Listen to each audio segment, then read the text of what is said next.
Good morning, beautiful viewers, wherever you are in the world. Bonjour. Je m'appelle Retha-Billy, je viens du Lesotho, je suis Mozoto, on parle Sezoto, on semble, nous sommes les Bazoto. And I come from the beautiful country called Lesotho. It is called the beautiful kingdom in the sky, the mountain kingdom in the sky, the Switzerland of Africa. So if you have never been to Lesotho, you can enjoy the natural beauty there. And I am sure some of you would have seen Odimaya, the boy from Ghana. And when he was in Lesotho, other people were asking me, I remember this time I was attending a annual staff conference in Dublin with DePaul, and we were just introducing ourselves, and I told them I'm from Lesotho, and they said, "No, there's Odimaya in Lesotho. Oh, is that AI?"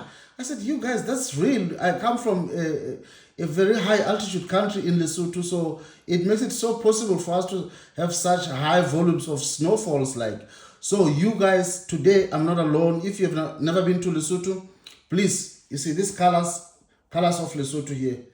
Today I'm wearing Lesotho, okay? So if you want to go to Lesotho, there is an Afri-ski there. They didn't pay me to talk about them, but maybe they will pay me. So this morning I'm not alone. I'm with someone that I respect so much. I met them and my company and his company met at the 16th Lesotho Career Expo organized by Mind Liberation Consultancy and sponsored by Lesotho Standard Bank, you guys.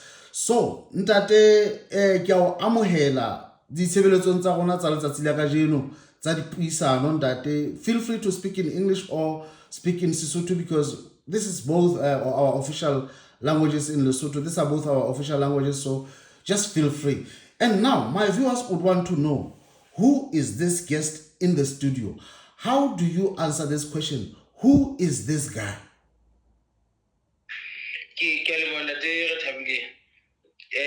you for the platform and the space that you have given me to come to studio and share some sentiments with the viewers.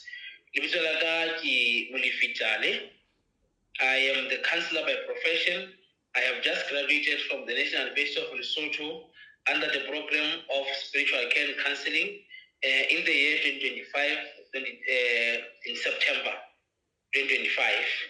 And it was then when I managed to pass with first class in the whole Faculty of Humanities and in the Department of Theology and Religious Studies. And that was a great moment ever in my life. I am also the Chief Executive Officer of a young and grassroots consultancy entitled Mind Bridge Mental and Behavioral Health Consultancy, which is very young but developing. I am also the Climate Change and Mental Health Advocate as certified by the Counseling Association of Lesotho. I am also the leadership advocate in Lesotho and in different parts of this country, and that's all I can say. About myself on the Retha-Billy. Thank you very much, Ndatif, and congratulations for having obtained your first class. And I know it should have come with a lot of work, and we'll come to that when we get to your life while you were in college, how you managed to do that. Because someone might be watching us and saying, "Is it possible? Can I?" So just tell me now, growing up, how was it like for you growing up, looking into the career guidance? Was there any inspiration? What did you want to become when you were growing up? How was it like schooling from young age until university? What were your challenges and how did you overcome them?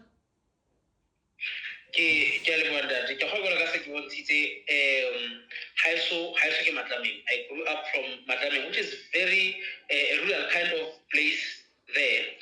But however, my yearly life was not easy because I lost my father when I was still young.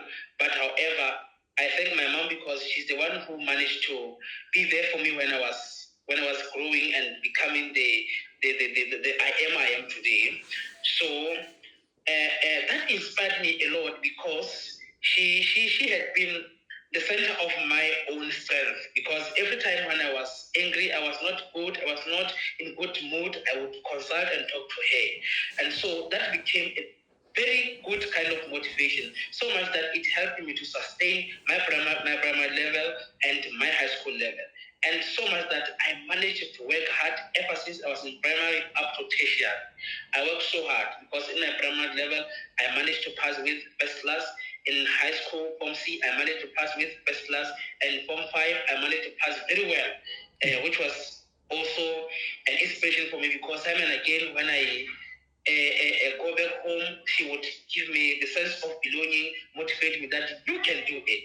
And that on its own managed to give me the sense of belief in self that no matter what, no matter the circumstance, no matter the hardship, I am going to make it, because she was building my belief system.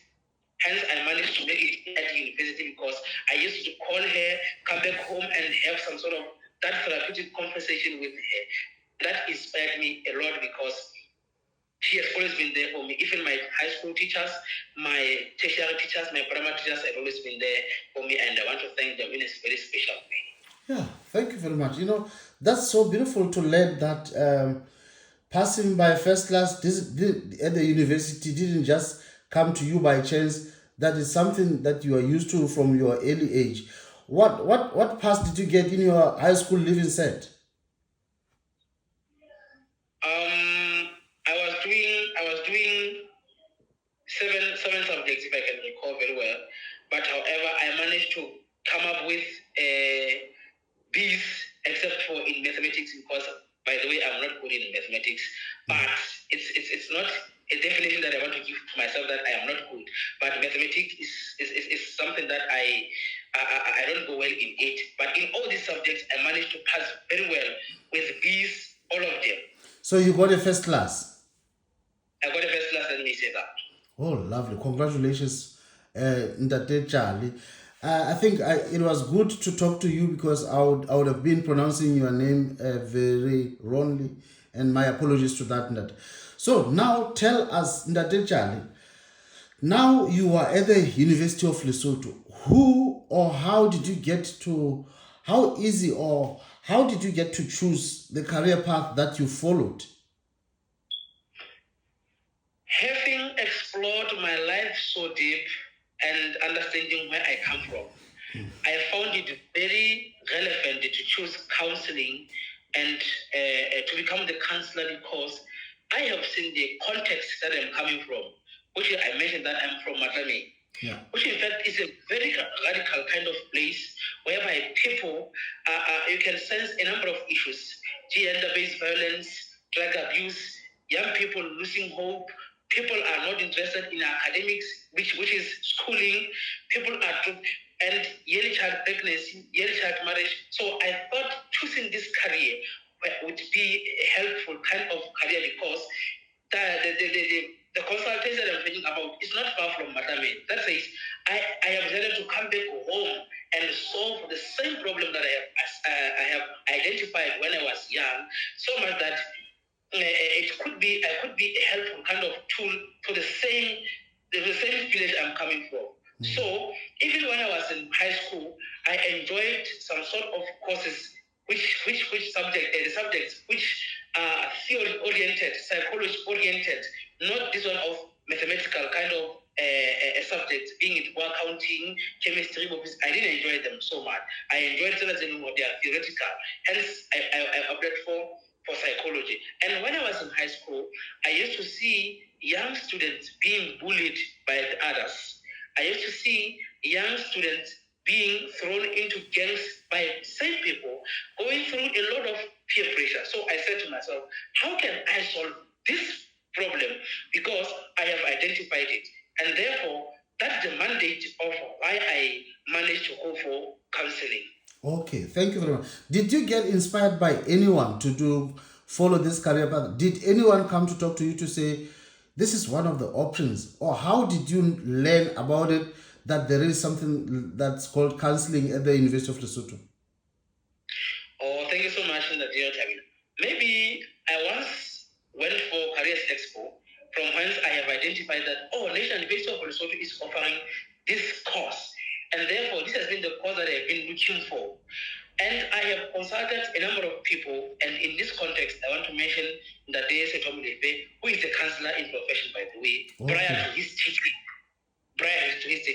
because now he's a teacher. So I consulted him and said to him, in essence, I want to be a psychiatrist, but where should I start? Then he said to me, you can go for counseling at the National University of Lesotho, which we have just talked about. To me, that you have seen a good course, but however, you need more direction, you need more guidance on how to become the counselor, or go for psychiatrist, or become the psychologist. Yeah. That's what I'm pursuing for. Okay.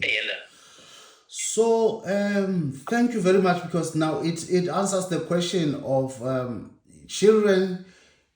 All we know as children is something we've heard of, or something we've seen, So that means role modeling, or in there's some of the theories of development, where they will talk about a child would be like an open box that's empty, and they get to become, when we drop something in it,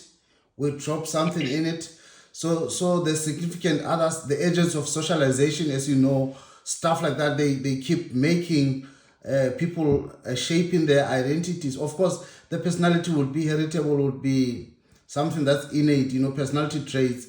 But a lot of things that are knowledgeable, that are shaping what we can choose, choices that are available, it would be determined by our exposure. How important would you say career guidance is? Because it is very kind of significant question that I always ask people.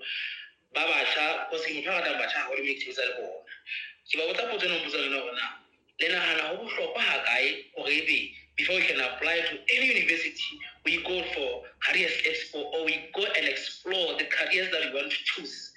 It is important to go for Career Expo or career guidance, because that is when one is going to be able to identify who they are in correspondence to the career teachings that they get there, and declarations that they get there from different experts and from different universities or colleges. Unlike, like I said, we seem to have a context that is locked within a certain box, that students, even some teachers, are not knowledgeable about some careers. Mm-hmm. And therefore, that puts people to a point that they can explore, have paramount kind of knowledge about a certain issue, or a certain course, a certain career that one wants to choose. And one begin to say, who am I in this context? And they choose it very well, so much that when they come back from school, they don't just regret that I have done this course for the sake of doing it, but they begin to implement a number of things from the skills that they've attained when they were in the university or in the college. Yeah. Thank you very much.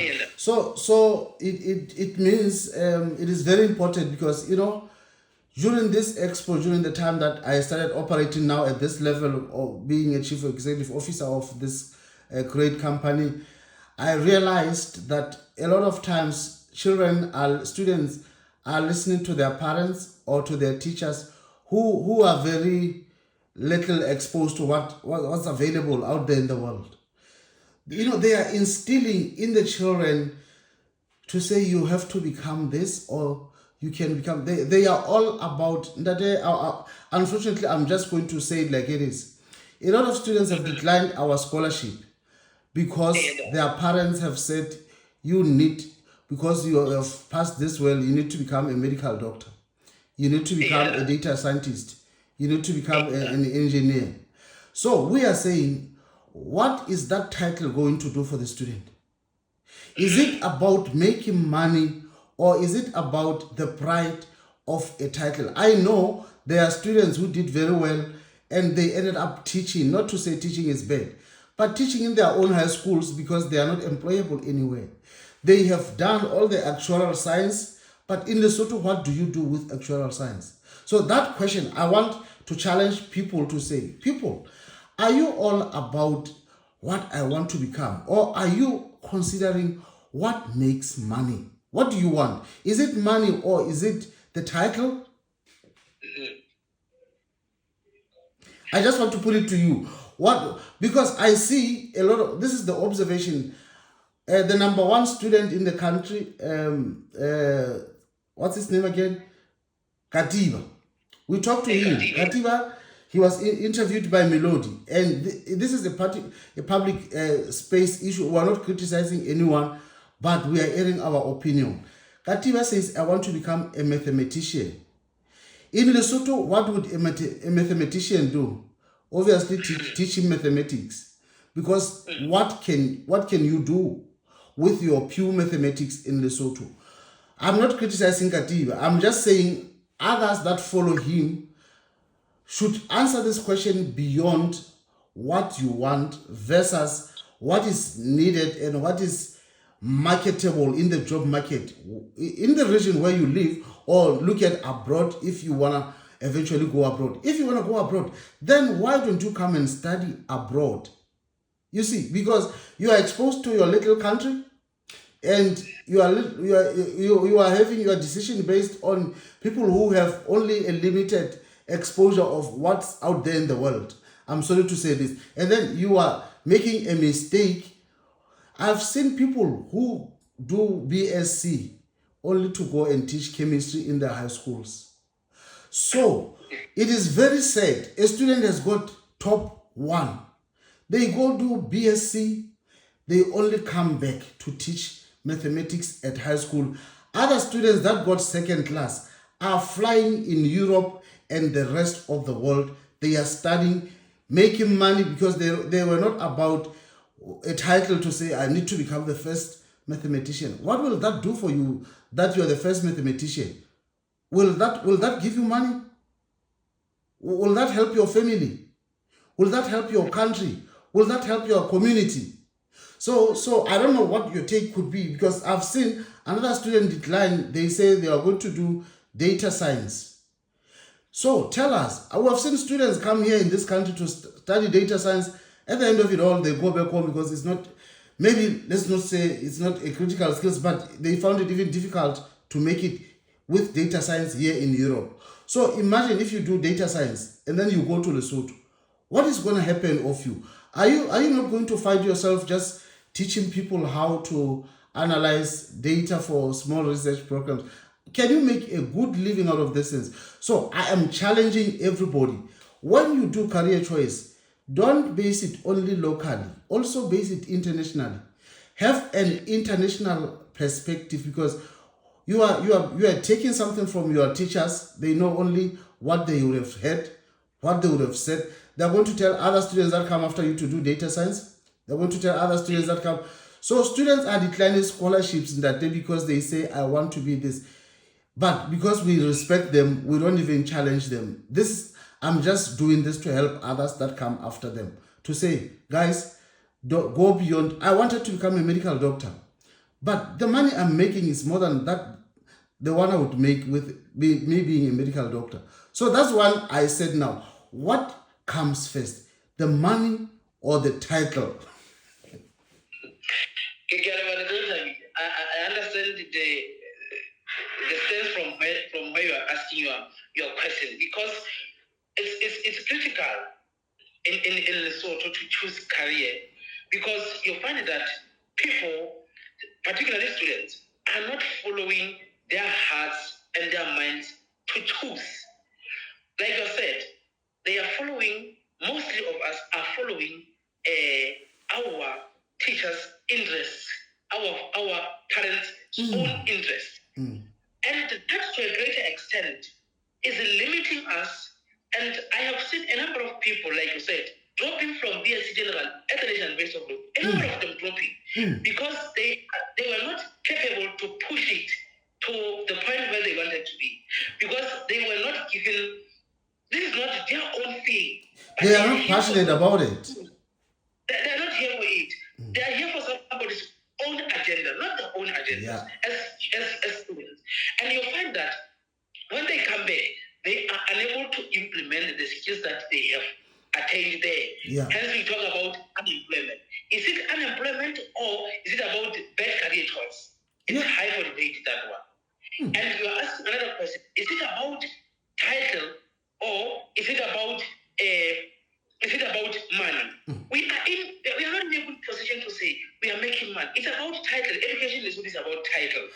And you find that somebody is bragging about, I did BSc General, not in a way, in a bad way to attack those people who are doing BSc General. I want to say, I want to go to Dubai, but then what will you do when you arrive in Dubai? And what will you bring home when you get there? Because the context here is not directly relevant to that what you are doing when you are there. When you come there, what solutions do you bring to the problems that are reigning in this country? Are they, is your career relevant today? And you begin to see people who did some courses, for that matter, sitting at home, unable to implement the skills that we have attained while we are at university. And my question would be, is it because, are we not at work because of high unemployment rate, or is it because we are unable to put in practice the skills that we have attained? So in general, education in Lesotho is about title, not about money and problem solving kind of attitude. It's not. I feel sorry for our students. Imagine this is my very first participation at this level of career guidance, and I'm listening to students that I'm offering scholarship. Let me tell you the value of scholarship that we are offering. We offer students in Lesotho. We have one student that has accepted wholeheartedly our scholarship, and we can't thank her enough. People are going to see what we will do for that student. They are going to see. So this student, when we talked to the student said, I want to do medicine. Because why? And she wanted to do a certain, to become a certain type of very rare surgeon in Africa or even in the world. Like maybe, let's say, I didn't quite follow what she said she wanted, but she said, Lelisa, because of the offer that you are giving me, I'm ready to take what you offer me to go through a business school, because after that I will complete holding Masters of Science in Strategic Information Systems, which is an IT, and it becomes a critical skills for this country, and the rest of the world need people who have done IT. So she says, and I will think about whether I still want to follow medicine. That's a smart student. Because why? She is open to say, what if when I get here, I work with Lelisa, I realize, hey, I'm making more money here in this sector. Why do I still want to follow another one? Why when I'm making more than I would even make? I'm telling you, we're making more money than the doctors are making because of where we are. So people were trained to say you need to become a medical doctor. No. It's about how can you make money, because it's about the means of living. We are working for money. We study for money. I don't even want to lie to say I'm studying for passion. Passion that will do what for me? No. Passion that will do what? I'm studying to make money. And now I'm making money. I'm telling you, I'm making good money. That's why I call other people, come, let's make money. Others are declining it because their teacher said, you need to become this. Oh my God, teachers are destructive when they do that. Parents are so destructive when they do that, because the poor students believe in them. The scholarship they are refusing is to the value of over 600,000. I pay for their school fees, tuition fees until they do their masters. After masters, they have critical skills. They choose to stay with my company or they want to go. But students are suffering because their parents and their teachers said, you need to become this because of the marks you got. Those marks speak nothing if you choose wrongly. So ndate njena ingetsa hore kere we wa tsa hona le ho bohloko re dule monana re tlo sheba.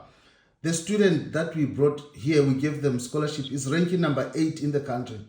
That student is going to be above the students who were ahead of her because of the right choice she made. Within the space of 1 year, this student will be a millionaire. Those other students will be studying and only be searching employment after they finish. Do you know that? because it's not in all regions of the world where you can study and work. So a student who's going to be studying in South Africa, a student who's going to be studying in Lesotho will work only after they graduate. A student I bring here to Europe will work the minute they hold their Irish resident permit card. I teach them how to make money.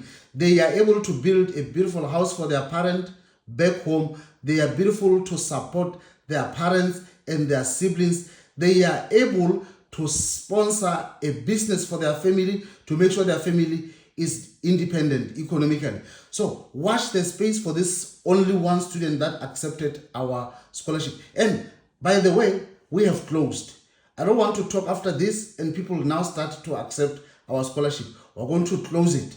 It's closed actually. In September, we'll open the calls. People will apply. This year, we were headhunting because it was the first time. But we wanted to show people we can change the lives of the people in Lesotho. People are about politics in that they listen to the politician who says, don't go to that man. That man. A politician is going to send their child to this university because they afford 7,250 euros and your family won't. So unfortunately, politicians, teachers, and parents are destroying students' choices. And there's nothing, after I talk like this, I won't talk like this again. I know they will attack me, but it's the honest truth. And I will tell it like our show says, truth and nothing but the truth. So Ndade, what can you say about students who are in